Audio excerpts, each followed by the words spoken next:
mas fez o terror ali, acabou dentro desse período de fuga, invadindo várias outras propriedades rurais, fazendo pessoas reféns.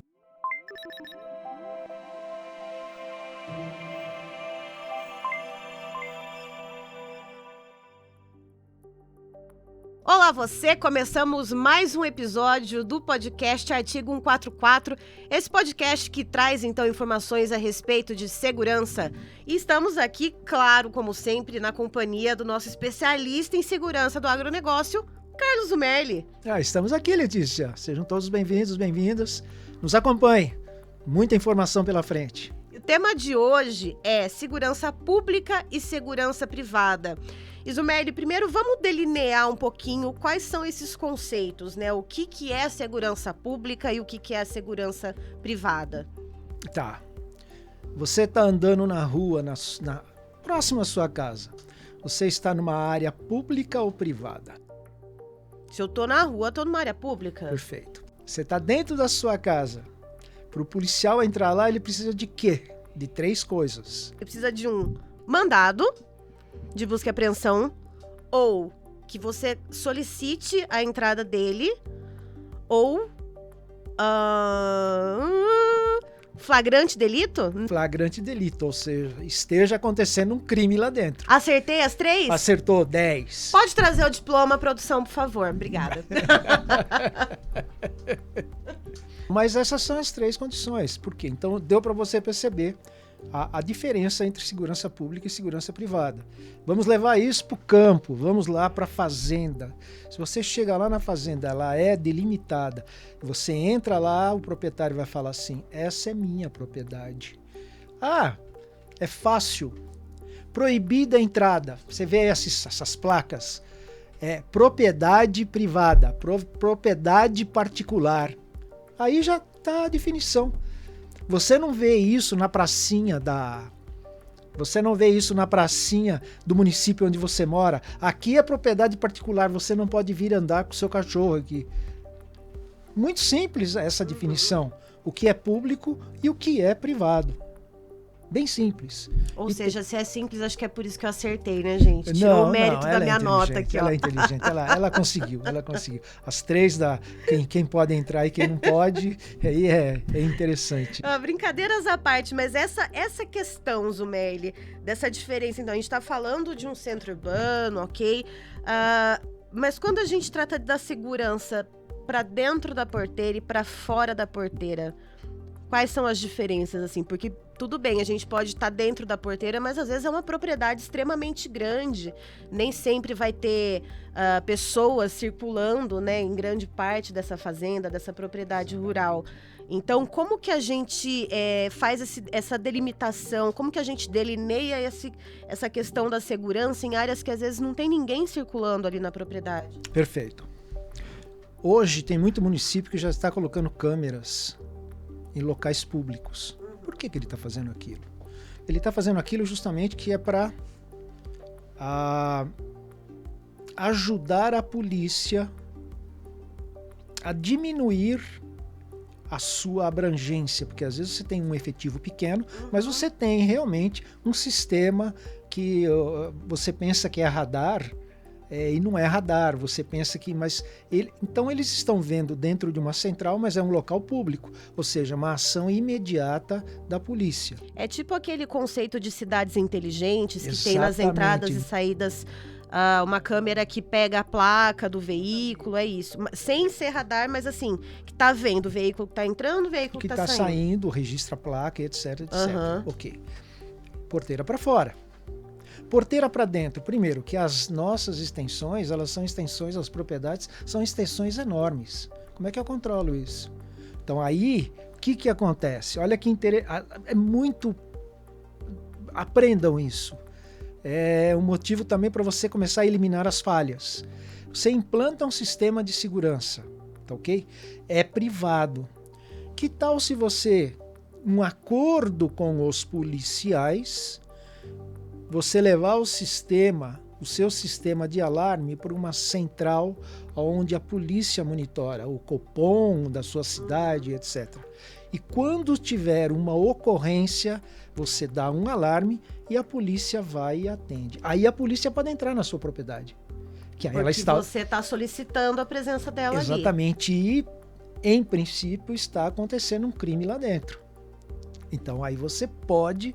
Então, aí, você percebeu essa junção das duas coisas? Nós vamos chegar lá quando nós falarmos da união, da comunidade, que a comunidade é fantástica.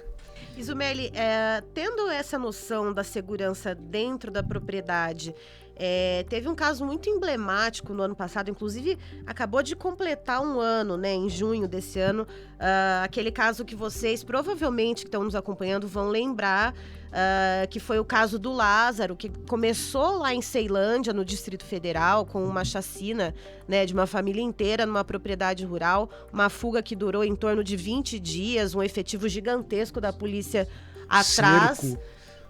Atrás desse cara, várias teorias sendo criadas, né, de que ele tinha o corpo fechado, aí entra um misticismo todo muito maluco, né, mas foram 20 dias aí de vários policiais dedicados a encontrar essa pessoa, né, esse indivíduo que tinha cometido esses crimes, acabou sendo morto, né, depois de ser encontrado pela polícia, mas fez o terror ali, acabou dentro desse período de fuga, invadindo várias outras propriedades rurais, fazendo pessoas reféns. Como pensar nisso, Zumeli, né? Tendo a notícia já que ele tinha feito uma família vítima, né? Matou essa família inteira e ter conseguido entrar em outras propriedades, né? Essas pessoas que também já sabiam o que estava acontecendo, estavam desprotegidas e não tinham tomado providências a respeito. Como pensar nisso? Como pensar nisso, você disse a palavra-chave. Quando ele foi para as outras propriedades, as pessoas estavam desprotegidas. A propriedade estava desprotegida. Mais uma nota 10 para mim, vocês estão anotando? Exatamente. Por quê? Porque se tivesse algum sistema que pudesse avisar a polícia seria acionada. Agora, dentro do setor da polícia existe uma coisa que se chama inteligência. Então eles vão, a população ajudando, teve uma parte da população ajudou, outra parte a gente sabe que não ajudava. Teve gente que atrapalhou, inclusive, né? Inclusive o trabalho da polícia, e ele se tornou tipo um inimigo público número 1 daquela localidade. Então virou um desafio. E me parece que foi o próprio batalhão rural de Goiás que fez toda essa investigação, que localizou e, infelizmente, foi uma fatalidade. Fez a captura e ali ele acabou sendo atingido. Atingido, né? Porque provavelmente ele devia estar armado também, ou resistiu à prisão. E é uma situação que a gente não sabe, nem nunca vai saber, mas, assim, aí que entra a comunidade. Se aconteceu num lugar, a pessoa está se deslocando, nós temos por obrigação, aí é o privado ajudando o público, nós temos por obrigação de avisar a polícia. E o cenário em si também, por quê? Porque na realidade ele não roubava, ele praticava ou ele praticou o homicídio, ele foi lá e exterminou uma família. Então o crime é muito grave, isso aí é muito grave. Por ele ter assassinado as pessoas, dá para se delinear um perfil dele, que era um perfil violento. Como é que você vai fazer? As pessoas ficam com medo. Se ele entra, por exemplo, na nossa propriedade, por exemplo, entrou na minha propriedade, o que eu faço? Sabe? Eu não vou recebê-lo com flores. Mas o trabalho da polícia foi fundamental nesse sentido. Demorou muito tempo? Demorou muito tempo. Sim, porque a polícia ela tem limitações. Ela tem uma equipe de homens que trabalhavam, eu tive essa informação, eles trabalhavam 24 horas praticamente. E o cansaço, às vezes, pega. Porque você não sabe onde está a pessoa. É procurar agulha no palheiro. Em áreas rurais ainda, ou áreas de mata. E com aquela preocupação, ele não pode fazer novos crimes, ele não pode fazer novos assassinatos. Então, essa foi uma participação fantástica. A participação também da comunidade, aquilo privado com o público, tá ok? Ao mesmo tempo que a lei diz que a polícia não pode entrar na sua casa, mas a lei não diz que você pode ajudar a polícia numa coisa que talvez você não esteja envolvida, mas eu vi uma pessoa andando aqui na estrada, avisa a polícia. Isso nas áreas urbanas já é, de certa forma, comum, né? A gente tem aquela questão da vizinhança solidária. Mas na área rural, Zumelli, por ter essa questão das dimensões espaciais, né? Vamos dizer assim, o tamanho das propriedades, a distância entre uma propriedade e outra, isso acaba sendo meio que um gargalo, acaba tornando mais difícil, porque tem locais na propriedade que, às vezes, o funcionário, ou o proprietário, ou algum vizinho não passa por ali todo dia ou mais de uma vez por dia. Isso acaba virando talvez um ponto de observação para criminosos e, nesse caso, por não ter essa vigilância mais constante, né, do proprietário ou de funcionários, um gargalo mesmo para se observar essa questão de segurança? Eu estive conversando com um produtor rural no dia do aniversário do Notícias Agrícolas. E olha que interessante que a criatividade às vezes é tudo. Eles criaram grupos de fazendeiros que eles se comunicavam quando tinha um problema através de soltavam um rojão. Você ouviu o estouro de um rojão, por mais, por exemplo, você tem uma propriedade aqui, existe outra propriedade, mas sempre tem aquela que é a mais próxima. Aí todos eles começavam a soltar rojão e eles todos iam para aquela propriedade para saber o que era, o que estava acontecendo. E aquele que tinha comunicação, porque a conectividade, você não citou isso, todos eles já ligavam para a polícia e todos se uniam. Então aí que eu entro com aquela palavra mágica, união. Porque o que você vê muito, está caindo um pouco isso, sabe? Já não está mais aquela coisa que o produtor rural dizia, eu pago meus impostos, o problema não é meu, o problema é da polícia. Só que o problema que está acontecendo é dentro da propriedade dele. Outra história que eu te conto, muito interessante. Eu estive fazendo uma visita na Sociedade Rural Brasileira. E em conversa com as pessoas lá, eu dei essa ideia. Por que não colocar um alarme, fazer o georreferenciamento que é feito aí hoje em quase todos os estados, a polícia tem mapeado as propriedades.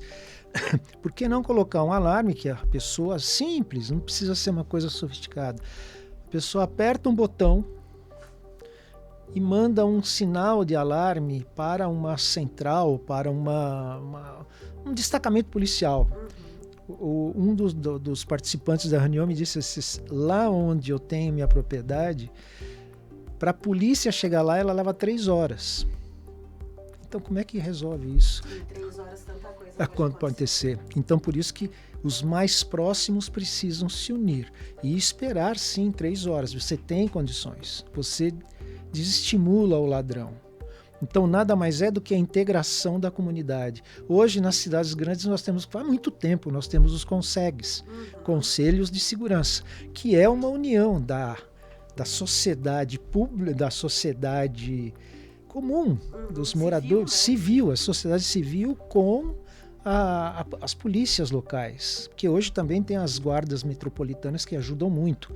Aí o caso de Piracicaba, que criou um corpo de guardas municipais para combater o crime no campo. São atitudes, vai dar resultado? Não talvez 100%, mas se chegar a 10%, somar mais 10% da polícia, é uma soma. Então, essa integração das polícias, essa integração com o campo, essa integração dos sindicatos rurais, das cooperativas, sentir a dor do cooperado, ver o que eu posso fazer, com certeza isso vai aliviar a dor de todo mundo e alivia o trabalho da polícia. Por quê? Vamos e venhamos. A polícia sai fazendo ronda, ela tem que fazer ronda e as áreas são extensas. Ela vai para um lado, o ladrão vai para o outro. Essa seria uma... E sem contar que queima combustível. E se aquela comunidade se une, dá o alarme e fica monitorando ela dentro da propriedade, porque nós não temos, porque tem uma outra coisa também. A sua ação fora, no público, ela também é crime. Por quê? Porque onde haja polícia você não pode agir. Eu vou falar dos vigilantes daqui a pouco. Então, por que não ter essa integração, essa união de todo mundo? É o que falta no campo. Tá ok? Eu não sei se você vai me perguntar, veja se vai perguntar ou não, com relação aos serviços de segurança privada, que o nome já diz. Os serviços de segurança privada são aquelas empresas de vigilância cadastradas, com alvará da Polícia Federal, regulamentadas, que prestam serviço, que contrata a mão de obra de segurança. O vigilante também precisa estar habilitado perante a Polícia Federal para exercer aquela função, para ter uma arma. E é muito interessante. A função do vigilante, se o vigilante sair da propriedade e tiver uma ação na rua, na estrada, ele não pode. Ele está fora da jurisdição dele. Por quê? Porque ele foi contratado, isso consta em contrato, qual é a área a qual ele deve cuidar. Eu ia entrar nesse assunto, Zumelli, pensando nessa questão, né, que a gente falou, tá acontecendo uma coisa na minha propriedade, mas ali demora 3 horas até a polícia chegar. Ok, se eu tenho um segurança particular ali, e esse segurança, ele então pratica uma ação, aí até que a polícia chegue para resolver tudo de maneira oficial, ok. E aí eu ia entrar nessa questão da formalização e também da informalidade da segurança, porque a gente sabe também que tem bastante gente que contrata de maneira irregular ou informal mesmo, né? Esses profissionais ou supostos profissionais da área de segurança particular. Quais são as implicações que isso pode trazer? Isso não só para aquela pessoa que está exercendo ali a função, mas também para quem contratou esse serviço, porque essa pessoa também passa a ser responsável, né? De que maneira passa a ser responsável? Isso aí é comum. A segurança aqui das grandes indústrias, ela passou por essa fase.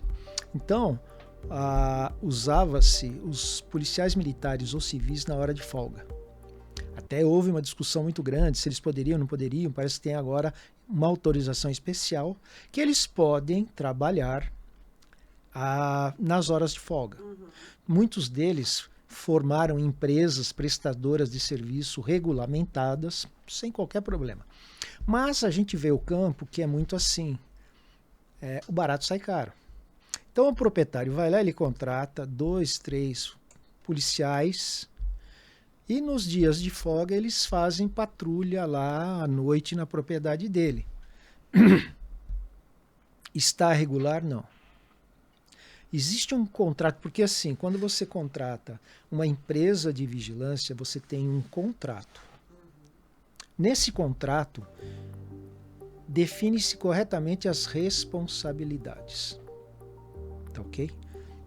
Inclusive a empresa de segurança, se o vigilante fizer alguma coisa de errado, que daquele ato dele seja oriundo uma perda sua, a empresa, por contrato, ela tem que te ressarcir. Outra coisa, se o vigilante, numa reação armada, ele traz a fatalidade a alguma pessoa, você não tem nada com isso. A empresa assume toda a responsabilidade. Por quê? Porque o vigilante ele está contratado para fazer aquele serviço, ele está resguardado pela lei. E supostamente foi treinado, foi ali. Ele está habilitado, etc. Vamos pegar do outro lado. E nós temos um caso, conversei outro dia com o Alexandre aqui. O proprietário, lá no Mato Grosso, o proprietário ficou sabendo, através de uma denúncia de um funcionário, que a propriedade dele ia ser roubada. Tinha lá um ponto de encontro. Ele foi e contratou alguns policiais militares. E os policiais militares foram lá e mataram 7 pessoas. E aí, como é que vai ser? Não tem contrato, não tem nada. Então vamos fazer um outro cenário. Ele foi preso. Porque apesar de não ter contrato, as evidências vão lidando. A responsabilidade é dele. É. A responsabilidade é dele. Então vamos fazer um outro cenário. Você contrata essa mão de obra irregular. Vamos colocar como irregular. Acontece alguma coisa. Ele vai falar assim, foi o senhor que mandou eu matar. O senhor não falou que eu tinha que... O senhor já estava de saco cheio de todo mundo que vinha te roubar aqui? Que eu tinha que fazer alguma coisa? Tá ok. Ele está jogando a responsabilidade para você. Tá ok?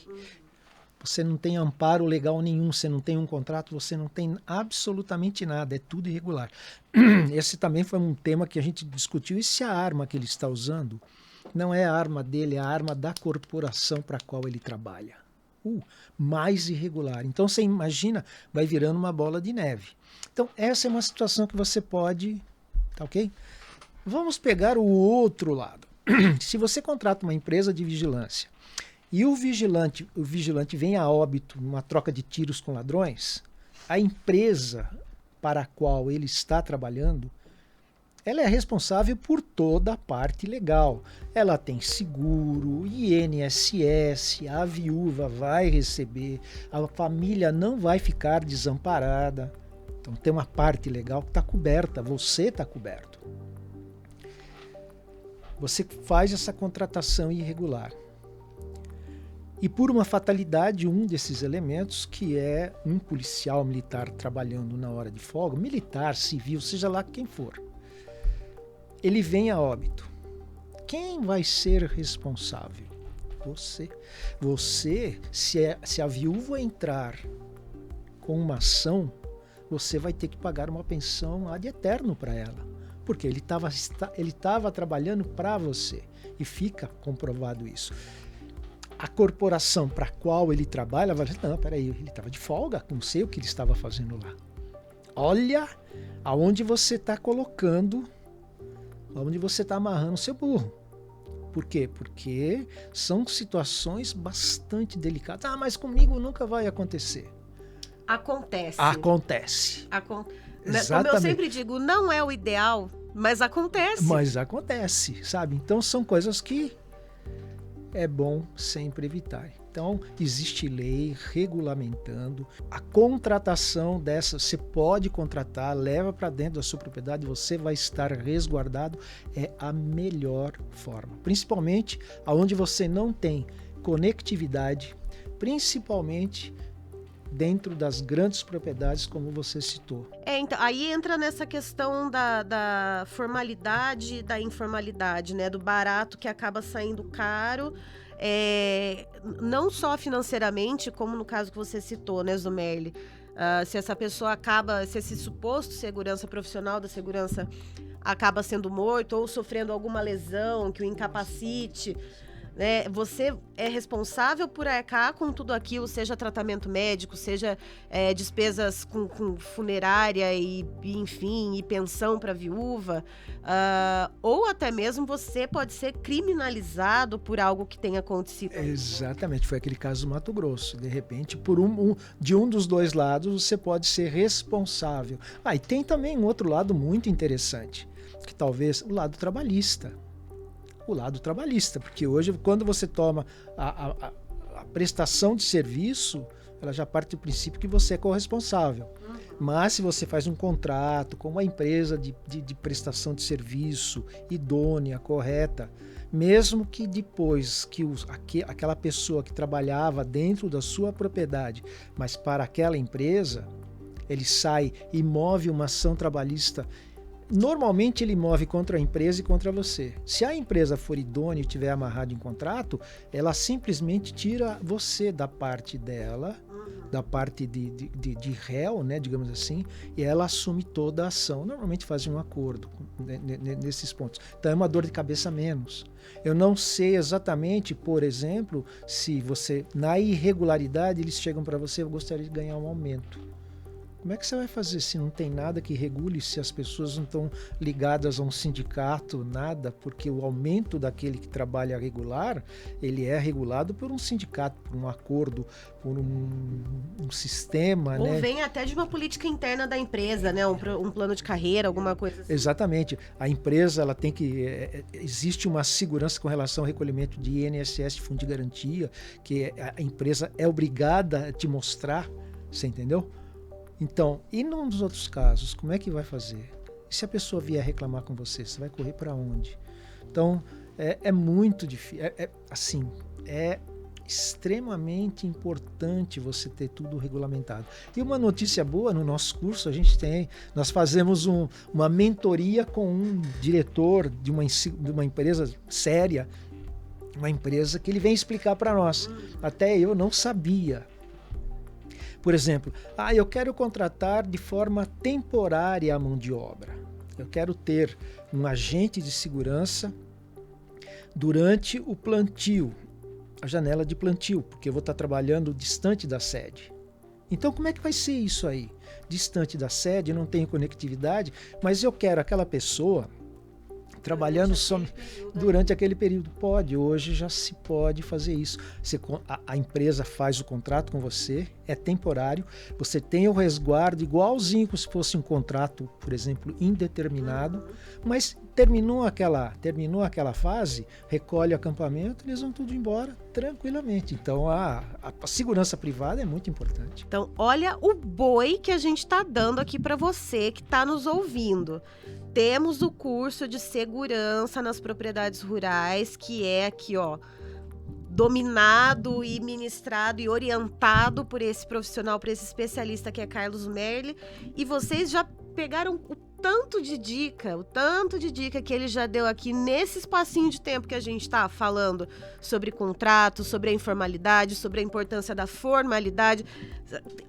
O boi inteirinho para vocês aqui, mas é importante que, se você que quer implementar mais ações de segurança, quer manter a sua propriedade mais segura, dá uma olhadinha, dá uma pesquisada nesse curso aqui do Zumelli. Zumelli, pensando nisso, né, depois de todas essas dicas que você deu, qual que é a importância, então, de fazer esse investimento na segurança dentro da porteira? Porque muita gente pode achar que é um dinheiro que eu não tenho, ou é um dinheiro que eu tô jogando fora, porque é tipo plano de saúde, né? Você coloca o teu dinheiro ali, mas você não quer usar de jeito nenhum, Deus me livre, né? Na realidade é o seguinte, o nosso curso já diz isso. Nós vamos ensinar as pessoas como observar onde estão as falhas. Por exemplo, se você tem uma propriedade que não tem nada, então ela falha geral, a falha tá ali. Tá ali aberto. Não é um livro aberto, é um vidro aberto, né? Tá ali a falha. Em contrapartida, você tem lá 50 câmeras, tudo. Agora, eu pergunto, estão funcionando? Ou bem posicionadas, né? Bem Porque tem então, isso às também. vezes, a falha, seja no posicionamento, ela coloca a imagem para fora, você recebe no celular que falha. Olha que interessante. Você recebe as imagens no celular. Ou seja, aí é um dinheiro mal investido, né, Zumelli? Porque você bota ali um monte de câmera que custa dinheiro, mas adianta de quê? Às vezes tá filmando a parede, às vezes tá filmando a teia de aranha que tá ali no caibro. O essencial você não vê. Aí tem um caso, tem um caso real. Então vamos aos causos, né, gente? Vamos lá. Zumelli é cheio de história. Vocês não têm Vocês têm que fazer esse curso, gente. Vocês não têm noção. Tem muito mais história. Os causos, eles estão embutidos na grade curricular. Maravilhoso. Tinha um produtor que ele foi vítima uma vez. Levaram lá uma grande quantidade de produto dele. Aí o cara fica, falar o português correto, pé da vida. Foi lá de novo, levaram de novo. Ele falou, não. Agora. E o cara, ele contratou, eu não sei aí quem contratou, que profissional contratou. Colocaram um monte de câmera. Então, quais são as falhas que o profissional de segurança consegue ver?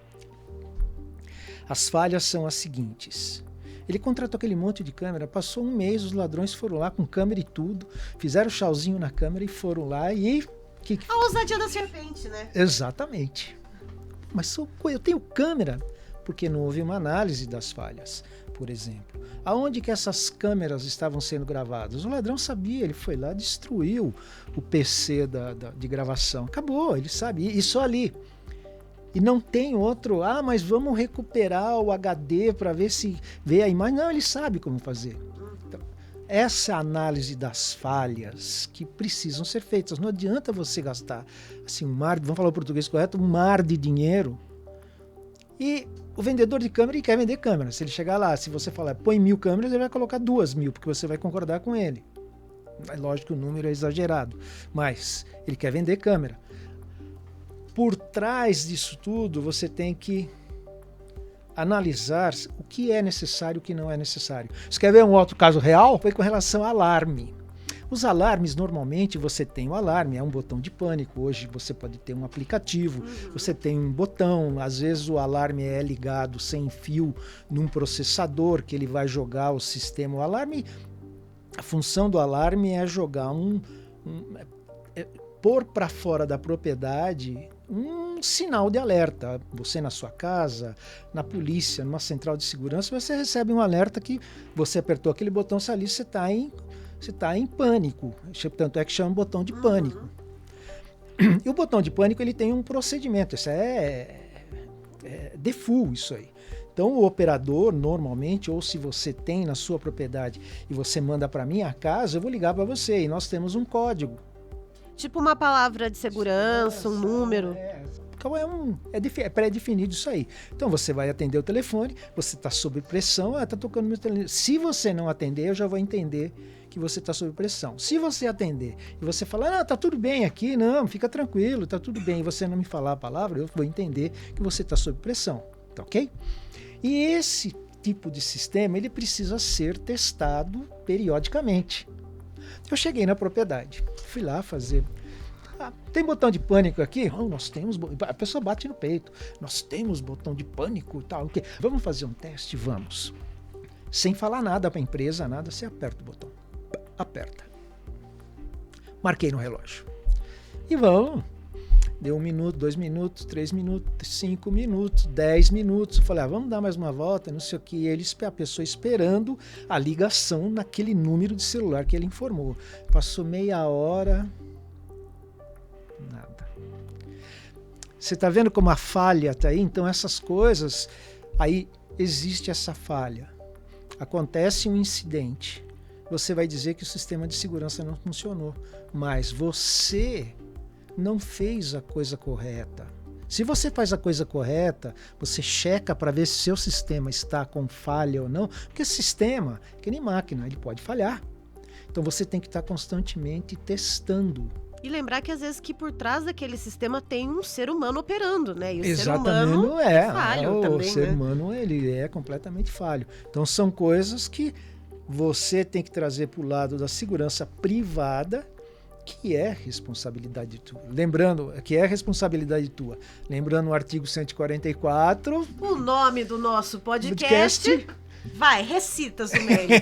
Traz pra gente o artigo 144. Segurança pública, dever do Estado, direito e responsabilidade de cada cidadão.